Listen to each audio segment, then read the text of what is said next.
Hi, everyone. I'm Kenny Lindner, and I am on this week's Man of the Hour with Justin Crawford.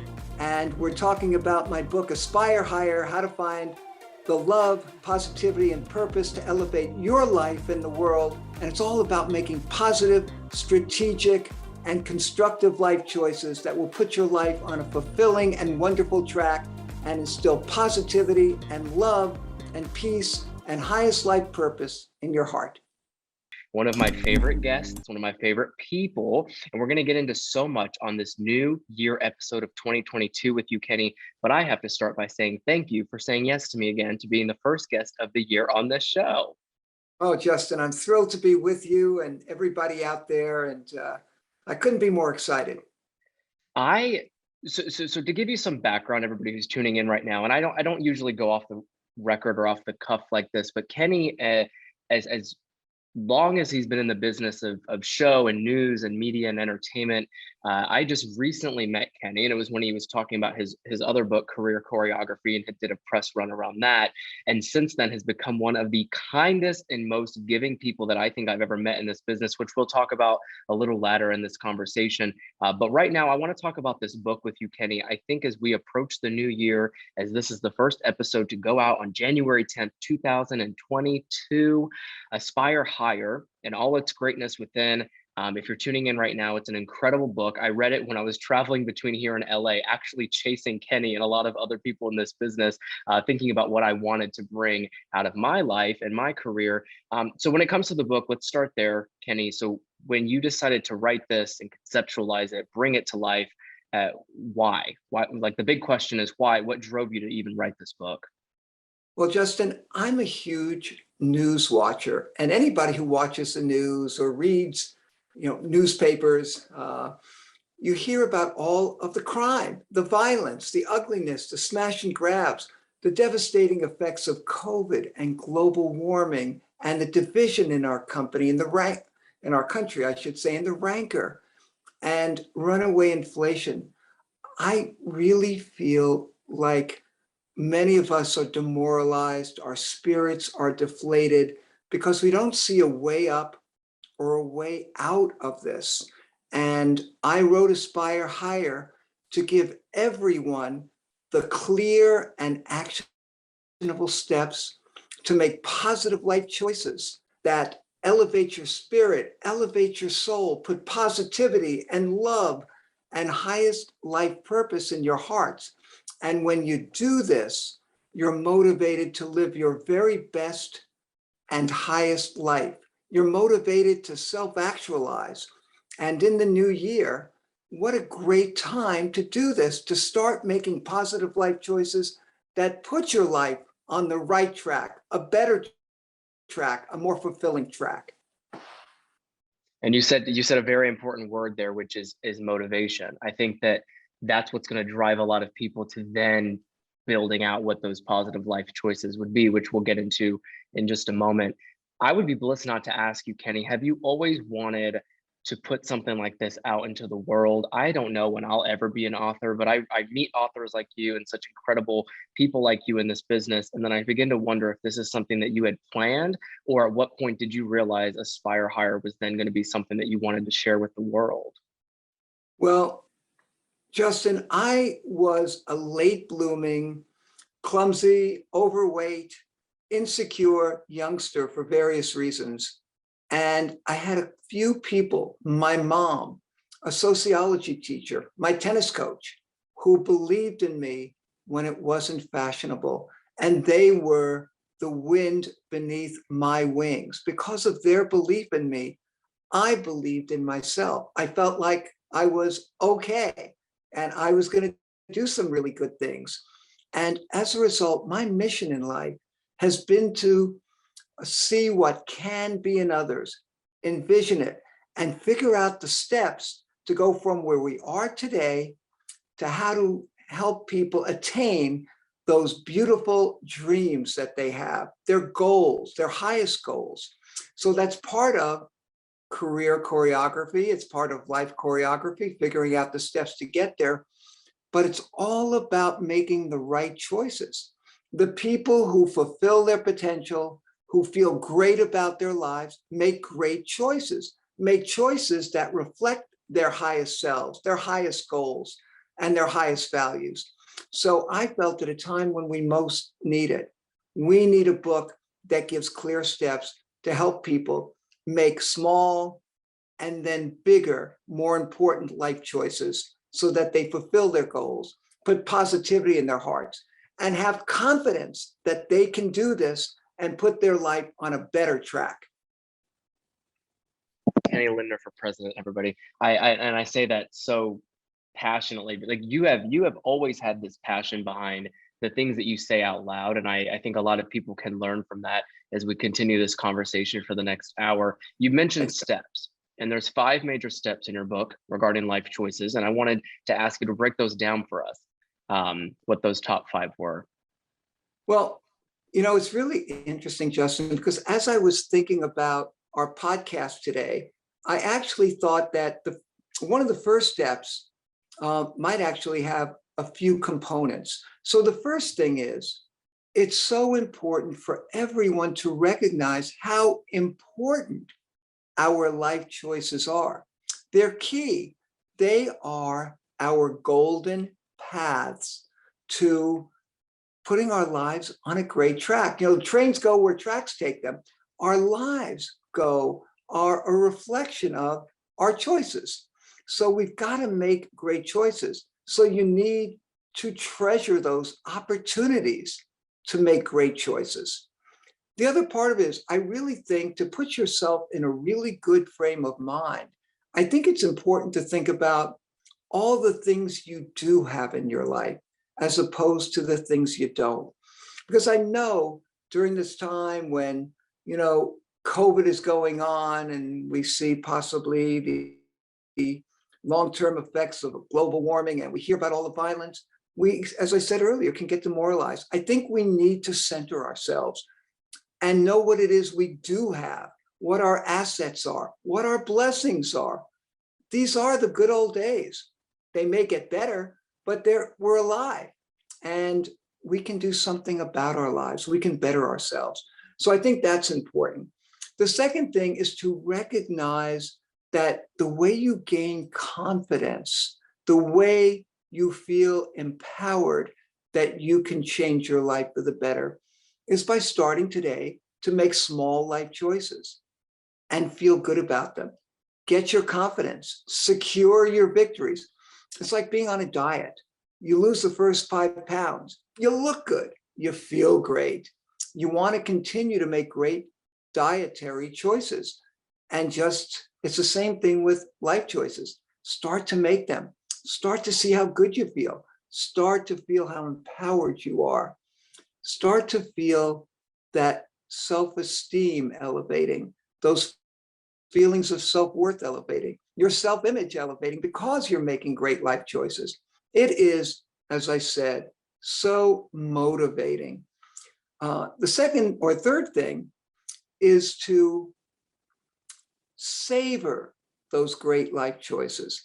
This is really key, because if you feel like you've made great life choices, and as I said, your self-esteem and your feelings of self-worth elevate, you start to feel like you're worthy of the better life you're creating. You deserve it.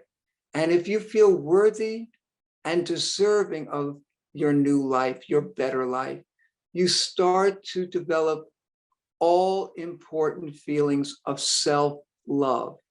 And this is so important, because if you love yourself, you're going to make life choices that reflect that love, that reflect you wanting to take care of your well-being, your health, your mindset, your family, your career. So it motivates you, compels you, catalyzes you to make great life choices that reflect that self-love. So that's one important part. The second big part about self-love is, and I believe many of you out there will agree with this, if you love yourself, you're more likely to bestow love and kindness and collaboration and civility unto others. And that is so important because it becomes what I talk about in Aspire Higher, the Aspire Higher triple bonus. By making positive life choices and developing self-love, you elevate yourself, you are motivated to elevate others, and collectively, we can then elevate our country. And what happens is, and I believe this is the golden formula, is that we can have the peace in our country that we want. We can have the unity, the civility, the mutual respect, and the kindness, and the collaborative spirit that I think we all crave. So making positive life choices for yourself can lead you on an incredible path that can elevate us all. If you don't hear it, everybody, I'm snapping all my fingers and toes. Kenny, you have put together such an incredible strategy, sauce, recipe, whatever you want to call this. And for people tuning in right now, I was looking through the 5 of those key, well, you had mentioned there was one sub under number 1, but what those steps were. And it makes so much sense as you talk about them. I could have read them off and I was like, there's no way. Kenny already has these things embedded in his head, and then you bring up positive life choice psychology, which is a term you created. And I do want to talk more about that in just a moment. But before that, I know that, I mean, even personally speaking here, and the only reason I say personally is because I'm trying this thing in 2022 where I'm gonna not assume anything of our listeners. So if you're listening right now, I'm no longer gonna say anything like, I believe people do this, or I think people are like this. But I would think that to myself, it is sometimes hard that all 7 days of the week, all 365 days of the year, to think in that positive life choice state. So how can someone practice thinking so positively or beginning to make positive life choices every single day? Because I'm a super fan, and I know you are too, we've talked about this many times, that it's the daily practices, it's the small habits that then get you to where you want to go personally and professionally. But more importantly, how can someone get to that place? Well, Justin, that is a great, great question. And the interesting part about your question is it actually leads me to one of the last steps. So, scientists talk about something called the negativity bias. And that means that we as human beings have a proclivity. We're hardwired to focus on the negative more than the positive. I gather initially it was to protect us and all of that. But the thing is, we can hear one positive thing, or we can hear, I should say, 3 positive things and 1 negative. And we are hardwired to focus on the 1 negative rather than the 3 positive. Not only that, we obsess on it and we stay obsessed longer than on the positive. So the key really is if we don't start developing a foundation of positive life choices and confidence that we can build our lives and make them better, and most importantly, that we deserve it, we will fall like a house of cards when something bad happens. Because I've heard so many self-help experts say, well, if you think happy, if you think positively, if you think great thoughts, you'll be happier. And I think that works until something really bad happens. And then we tend to, if we don't have the foundation, fall like a house of cards, as I said. As a result, we spiral down because of our negativity bias, because we tend to focus on the negative. And when we start making poor life choices, then we start to lose our confidence that we can affect positive change. Our feelings of self-esteem plummet. So it's a bad sort of confluence of things. So I just like to take one more step here. Along with the negativity bias, we have to be careful that we don't make life choices when we are hijacked by toxic emotions, potentially toxic emotions, such as fear, anger, rage, feelings of hopelessness, feelings of frustration, feelings of resentment, of being unvalued.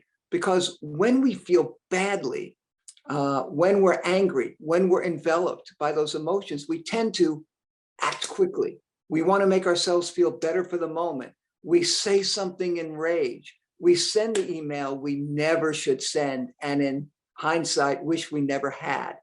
So the key really is we need to make cognitively clear life choices to make decisions that reflect our highest selves and our highest goals and our highest values. So we need to take time to cool off, to be cognizant of the values that are most important to us, the result we really want to secure, the most valuable, treasured result that we want to secure with every life choice that we make. It is so important.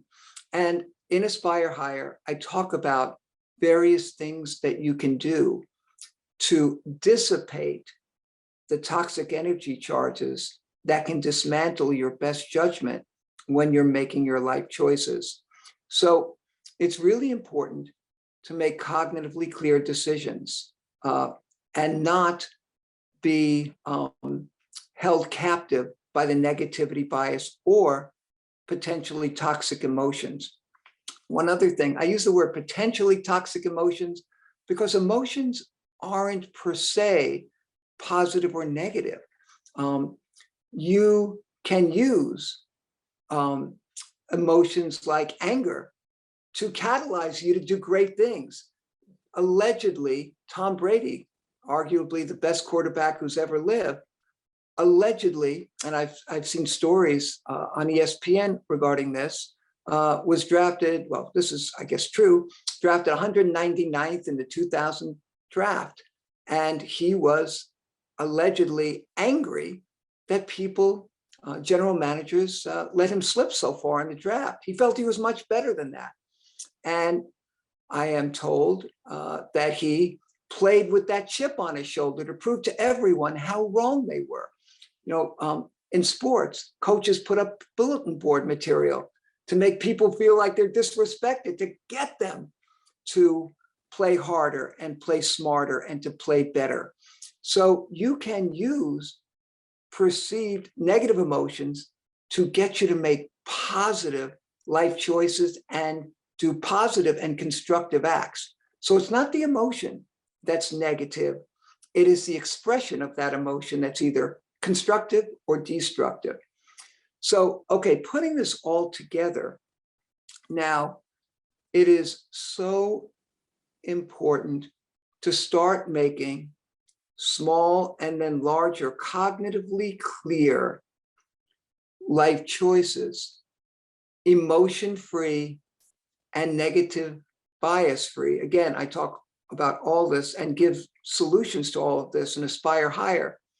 But the key is, if you develop core confidence that you can elevate your life through making life choices, and you have high self-esteem, and you feel great about the life that you are crafting and designing for yourself, the chances are, Justin, you're not going to fall like a house of cards. And in almost all instances, you will be motivated to think about what the most important choice you can make is, what the best choice is, the choice that reflects, again, what you most want in life and the person you most want to be in life.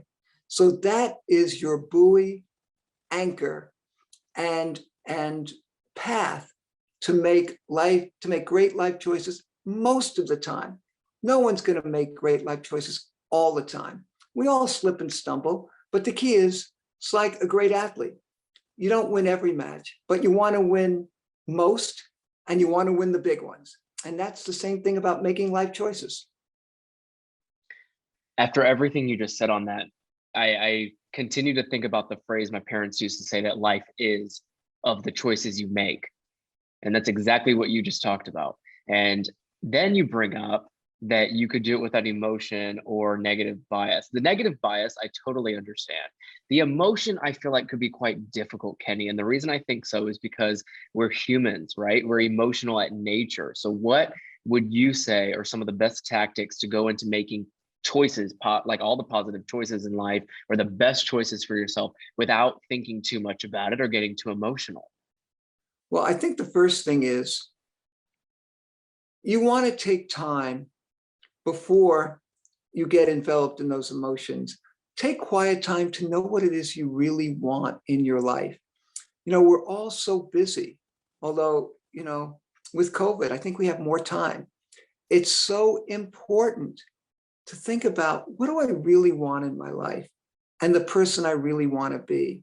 And it's not the person that your parents want you to be. It's not the person that your employers want you to be, your spouse or partner wants you to be. It's the person that you want to be. You need to be your authentic self, because you want to make choices that are in harmony with what your heart is telling you, your gut is telling you. You want to be in harmony with all of that. It's so important. I've seen so many people who have become bitter and resentful because they've been living somebody else's life. They've been doing things, because of somebody else's expectations or pressures, and they can be such a load, and they can so take you on the wrong track. You need to blaze your own trail. It's your life. They're your choices. You need to make them and live with them, because you're the one who's going to have to live with them. So that's really, it's really important to do that, Justin. And with regard to emotions, if you know what you really want and you still find yourself enveloped in emotion, in the sense that somebody really angers you, or you're feeling really hurt or frustrated, all of those emotions, the key is step back, take a deep breath, really just relax. And if you can, think about, as I said, what you do have in your life, the blessings in your life. Think about the love in your life, the pets you love, the people you love. Think of, play some great music that transports you away from those emotions. Take a bike ride, take a beautiful walk in some really pretty place, some place that transports you, that makes you appreciative, something that centers you. That's what we're looking for, getting back to center, so that you're not angry, hurt, or anything else. Try to reframe the situation so you think of a more constructive and positive perspective on it or approach. And then when you cool down, when you've calmed down, I'm sorry, there's one more thing that's so important, Justin, and that is be consequence cognizant.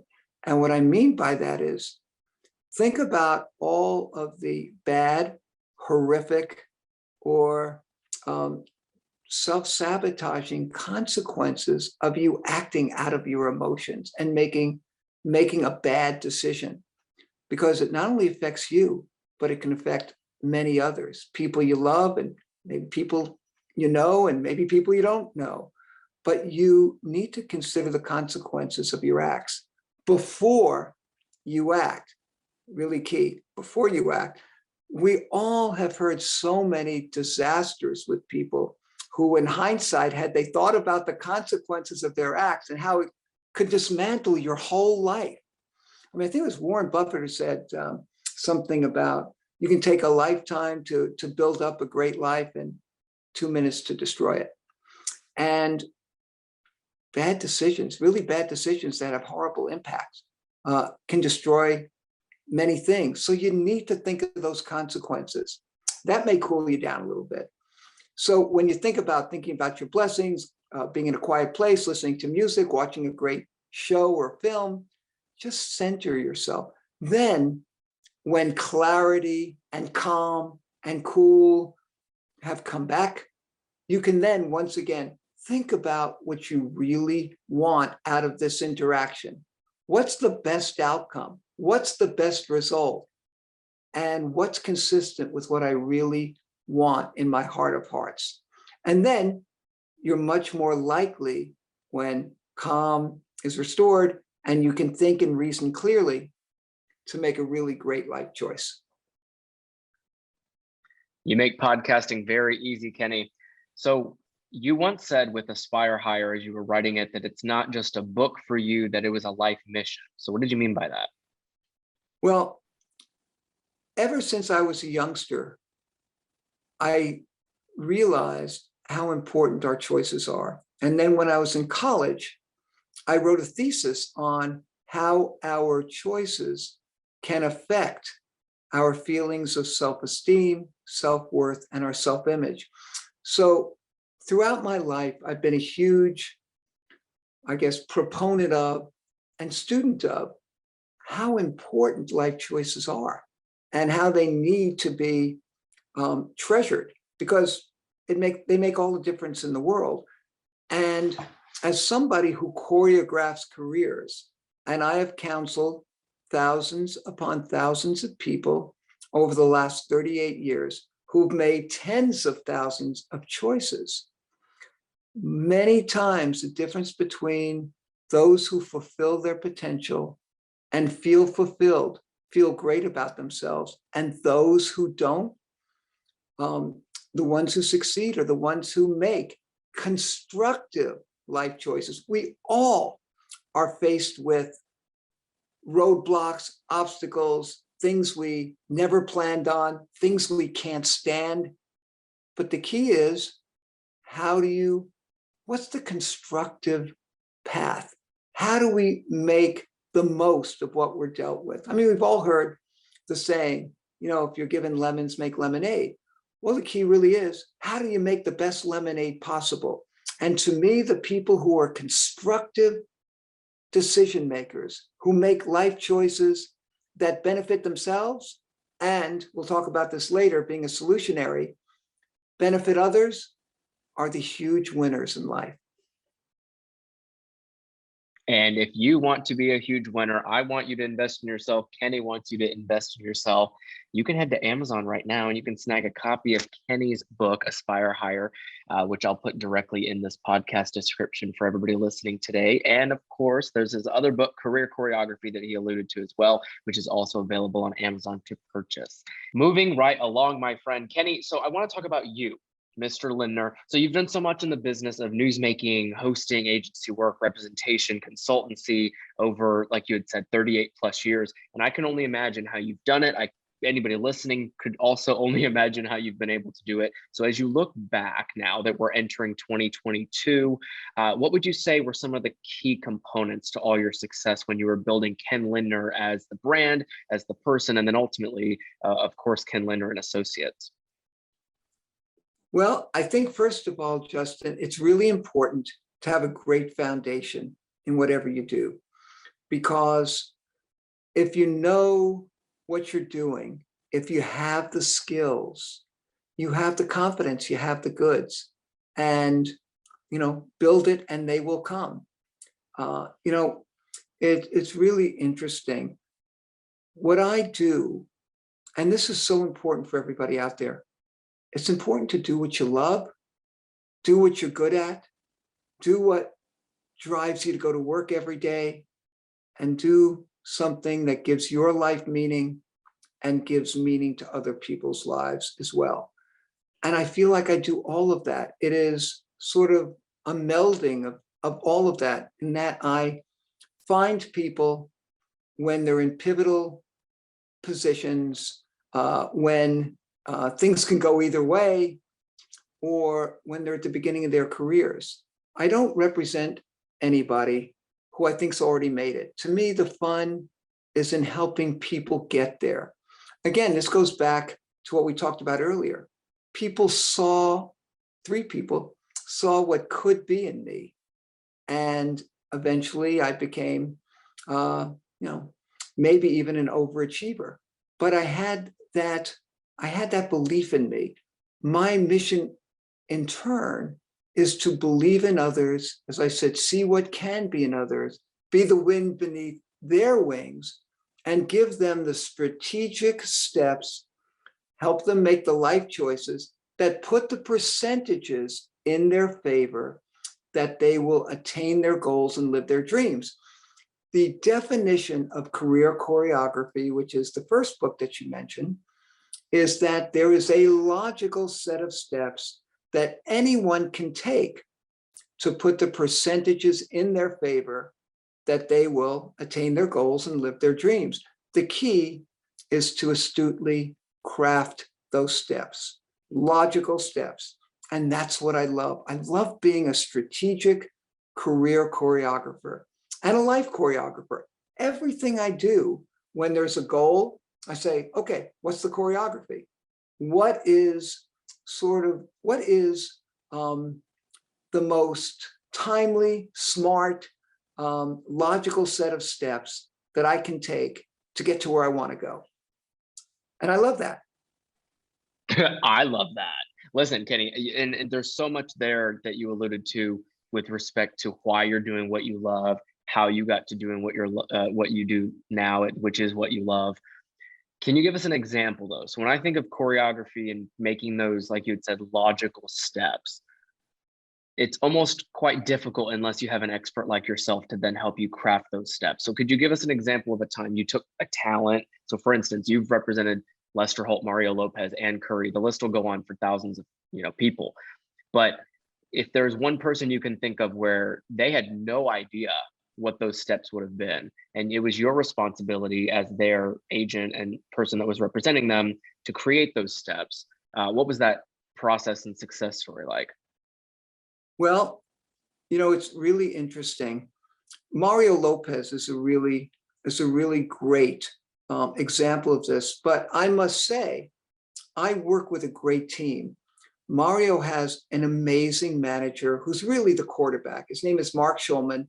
And before I started representing Mario, Mark was in the picture and doing a phenomenal job. I think the world of him. I also co-represent Mario with WME, William Morris Endeavor, and have done that right from the beginning. We signed Mario jointly as a client. So I'm not the only one doing it, but I can give you an interesting choreography. When we first found Mario, he was hosting a show, I think it was on the Animal Planet, called Pet Star. And he wanted to be, as good a host as he could possibly be. And one of the wonderful things about Mario is he's such a hard and astute worker. He will work as hard as he needs to work for as many hours as he needs to work. And by the way, that's so important. I mean, when you think of the people who are really great, you always hear of Tom Brady, you heard of Kobe Bryant and others. They're the first one in the gym and the last to leave. Hard, smart work is what I think helps people fulfill their potential. You also have to have great gifts, but hard work is so important. Repetition is so important. Being a student is so important. Learning what you do right, learning the things you maybe can do better, and improving upon those. So Mario needed to become much more a part of the national consciousness. And the first thing that really made a difference for him was he was on Dancing with the Stars. And all of a sudden it put him back in our consciousness in a really big way. And he did really well. And people went, Mario Lopez, Mario Lopez. And I believe after that, a really brilliant executive at Extra at the time, still is at Extra, Lisa Gregorish, hired Mario to be a reporter, and then weekend anchor, and then weekday anchor. And all of a sudden, things started to happen for Mario. Obviously, he's hosting a national show. And then they moved Extra to Universal City Walk. And it allowed Mario to even be more organic. It allowed him to not be as scripted, and allowed him to just interact with people in a really natural way. And I feel the reason why morning hosts are so successful, why Katie Couric was so successful and others, is because you're just not reading to prompter. They're not reading to you. They're talking. It's a conversation. You get a window into their soul, into their sense of humor, into who they are, what makes them tick. And we're all voyeurs. I think ever since the O.J. Simpson Bronco chase, we've seen it all. We've seen the raw and the real. The curtain has been lifted. We want people to be themselves because we want to get to know them. We feel like we have a relationship with them.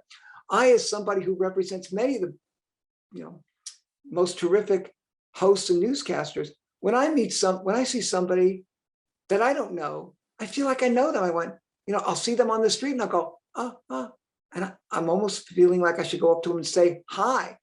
But I realize I know them from the screen. I don't really know them, but I feel that way because they connect with me and I connect with them. So this is all, as I said, career choreography.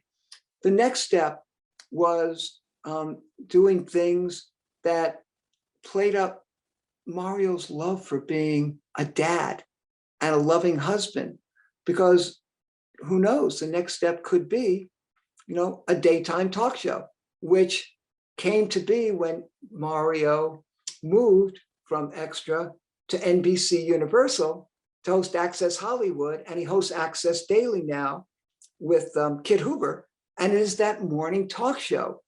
And being the loving dad that he is, being the husband that he is, makes him a much better host. It fills him out.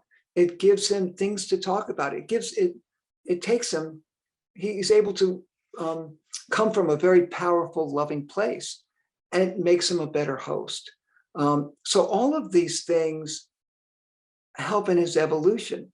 And there are other steps, but the key really is we had different steps for different situations. In Lester Holt's case, he went from being a weekday anchor at WBBM in Chicago to MSNBC, and then eventually to be, I believe, the Weekend Today Show host. And then he was offered Weekend Nightly News. And the question was, did he take both? And the answer was yes, because he wanted to show both of his sides, the news side and the hosting side. And we didn't know whether there was going to be a position on the Today Show that might come up or nightly news. And it turned out, after a number of years of Lester anchoring nightly news and getting great ratings when he filled in for Brian Williams, when Brian Williams left that chair, Lester was the natural, organic person to replace him, because they already knew the audience liked him. They already knew when Lester filled in that the ratings were good. So there is a strategic set of steps for everyone, not to guarantee that you're going to get the job you want, but to put the percentages in your favor that you're going to do it. I can give one more scenario, but you tell me, Justin. This one is more about how I became an author. But I would love to hear that too. Are you kidding me? Those were great examples. So thank you for sharing those. But of course, this example on being an author, please share. Well, I'll be very quick. So I have always loved studying not only positive life choices, but child psychology. I love kids and all of that.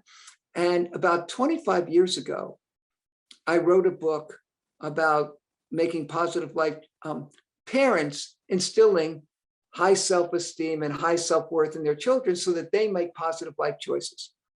I got representation, and not one person bid on the book. I mean, it was, I can't tell you how many rejections, but many. And pretty much it was the same response. He's not a psychologist. He's not a psychiatrist. He's not a parent. Absolutely no credibility. So I was dead in the water. But as I said, I tried to figure out the most constructive set of steps to get me to where I want to go. And the interesting part was that one of the strategies that I've used with my clients a lot is a strategy of lead with your strength. Lead with your strength. And what that meant for me was that if I wanted to become an author, get into the club, I'm going to write a broadcasting book because I've got a client list like no other. So I'm going to lead with that strength, that I am an expert in that field and I've got a client list that I can brag about. And I was really proud of. And I decided to write the book and not just do a proposal because I wanted to show them that I knew a ton of stuff and I had a lot to offer in that book. And then I went to the library and looked at who the publishers were of the kinds of books that I wanted to write, that genre. I found those people or found those publishers, made a list, contacted them myself because no agent wanted to represent it because it's sort of more of a niche book. And I was given 3 offers and Broadcasting Realities was published. Then when I was lecturing at a broadcasting convention, an ex-Oprah producer heard me talk about emotions and how we use emotions and how emotions can, cloud our best judgment, all those things that we've already talked about. At the end of the lecture, the ex-Oprah producer came up and said, everybody talks about the intellectual component of decision-making, but you talked about how you use your energy charges to motivate you to make positive life choices. Nobody's really come at it that way. You should write the book. Well, 4 years later, I wrote Your Killer Emotions, and it did really well. And now I'm into the self-help book club. And then I wrote Crunch Time, and then Career Choreography, and then Aspire Higher. And one of these days, I'm going to write that book about kids because now I have the credibility. I have 2 books or 3 books that are in the self-help genre about making positive life choices. I also have twin 20-year-olds. So I have the children and I have the experience, and that's the choreography. The only part that wasn't planned to write the books was we didn't have the children to write the book, but I do have the experience and the credibility. And it all started with leading with my strength. And that is, I got into the club of being an author by figuring out what it is that they needed, what I can offer that was unique or at least valuable. And this, I can't stop thinking about what you said earlier with regards to logical step taking. This is exactly what you said. And that's why you are an expert in doing that and choreographing and learning how to kind of do the song and dance of whatever it is you want to bring to life. And if you're listening right now and thinking about whatever that goal you want to attain in 2022 is, or if there's a book, if there's a company you want to launch, if there's a particular career goal that you have, I think this has given you enough. But we're not done just yet, Kenny. So, you've given us so much thought leadership on everything you've said so far. And thank you for sharing those 3 stories. I know sometimes it can get off the record, on the record type situations, but you shared plenty of what Lester, Mario, and yourself had went through, enough to kind of help people understand what they can also see come to life, be it they have an agent or not. I think everybody has that potential. So now with potential, we're inching closer to the latter half of this conversation. And as we do so, I want to talk about the new year and how each of us can have the best one yet, not just with regards to positive life psychology, making positive life choices, possibly writing a book. Who knows how many potential authors are out there listening right now. But for you, I want to ask, as 2022 approaches us, are there any rituals that you have going into any new year that have served you well as you've built, your business and your name, your books, as you go into a new year? Are there some rituals or steps that you tactfully take and build as the year starts? Well, when it comes to my business, I've always felt that if you do right by every client, the success will come the income will come, and everything else will come. So the key really is, it's not, I mean, the end, yes, is important, but it's really about the pieces of the journey and getting the pieces of the journey right. Because if you get each step right, again, it's the choreography, then I really believe, in essence, the sum of the steps becomes, even bigger than what you could have imagined for the whole. I never thought that my company would be the company it has been for almost, I don't know, 33 years now. I was an agent for 5 years before that. I'm thrilled, but it's because I had the best interests of my clients, I believe, at heart. And when I left a major agency, pretty much 98% of them followed me at some point or another when they could. And it's because I really helped them. It's because I did something tangible to improve their careers. And I think they felt I had their best interests at heart. So I think in anything you do, you want to have the solid foundation, as I talked about, and focus on each step. And I think if you do that, everything else will follow suit. And the other part of your question, Justin, do I do something every year? I actually don't, because I believe every day, I'm a student of life, and I believe every day I should take some time to think about the things I've done right, the things I could have done better, and I try to improve every day. I try to evolve every day. So it's not like, oh my God, the new year's here, and all of a sudden I have to do all this stuff. Sure, there's always a turning of the page on the new year. There's always that emotional feeling, that all of that. But I try to do it every day. I don't wait for the end of the year. I try to make good choices. And when I don't, I just learn from them. And, I had a conversation the other day with somebody, and it was a really interesting back and forth, because I said, I don't think there are failures. There aren't defeats in one sense. I believe that failures and defeats, if they become learning experiences, are really your first steps to securing sweet victories. So I'm not afraid to fail. I'm not afraid to take a risk, because it's the only way I grow. It's the only way I improve my repertoire. It's the only way I can see whether I can do this. If I'm afraid to do it, I'll never do it. And I've grown a lot by taking that extra step, by, taking a calculated risk. But, many times it's paid off. And if it doesn't, I know that too. And also, you want to learn what you don't like just as much what you do like. I mean, there's so many lessons to learn. So I don't look at things as failures or defeats or setbacks. I can get disappointed. I can be hurt, all of that. But I try to say, okay, what did I learn from it? And given the same situation or a similar one next time, how do I win that situation? How do I meet the moment and own it? So to me, it's all about how you look at things. And I look at, as I said, failures, defeats, challenges, setbacks as first steps to victories.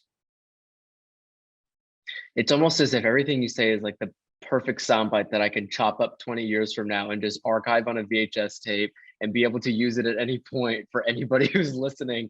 And if you're on this podcast episode today, you heard it first, but I will always have these sound bites from you, Kenny. These are absolutely, everything you're saying is phenomenal. I want your final thoughts of wisdom on this idea of opportunity going into the new year, because I think that oftentimes, and this goes back to what you just said about, it's a daily practice of yours to learn from those lessons and to make the mistakes and to see their opportunities in each day to continue to grow. And I do believe, and I've often said this on the show, it's a daily ritual, right? It's a daily practice of understanding how you're evolving as a person. And there's no wonder that there's 30-year-olds launching businesses, because they practice every day at doing that. Or there's 25-year-olds that launch a podcast, not me, but like really thinking about what it is each day that's going to build those things. And you said it. And I think that's a beautiful thing. On the other end of that, I know a lot of people love getting ready for the new year because it's a great way to take a lot of what might have not gone so right, what might have not worked for them, and forget about it, right? Entering that new year of theirs. And so when you think of opportunity, what comes to mind for those 365 days of 2022 with regards to opportunity?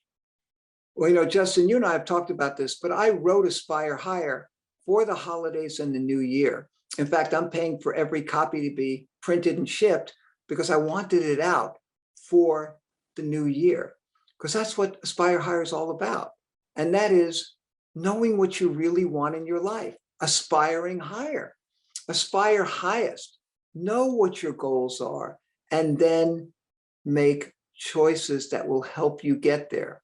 I mean, being a really strategic decision maker is very much like playing chess, because every move impacts other moves down the road. So you really have to look big picture at many of the decisions that you make, not everyone, but many of them, to make sure that it'll take you closer to your goals, to making you feel really good about who you are. Because if you feel really good about who you are, how you conduct your life, how you conduct your business, your self-esteem is going to rise, and you'll make good decisions for yourself because you feel good about yourself. The thing about the new year, or any day that you want to jumpstart your life, is that as long as you're alive, you're going to have lots of opportunities to make choices. And when you talk about the word opportunity, that's what it is. The opportunity to put your life on a really great track, your career on a really great track, your relationships on a really great track, by the choices that you consciously choose to make. So if you want to talk about New Year opportunities, just start making great life choices that are consistent with what you really want in your life and the person you ideally want to be. Folks, there you absolutely have it. Kenny, Lindner, this conversation has been nothing short of incredible today and every day that I get to talk to you, because friends like you keep the show alive and inspiring for so many of us to just hear what you have to say about your life and career. And then this latest book of yours, Aspire Higher.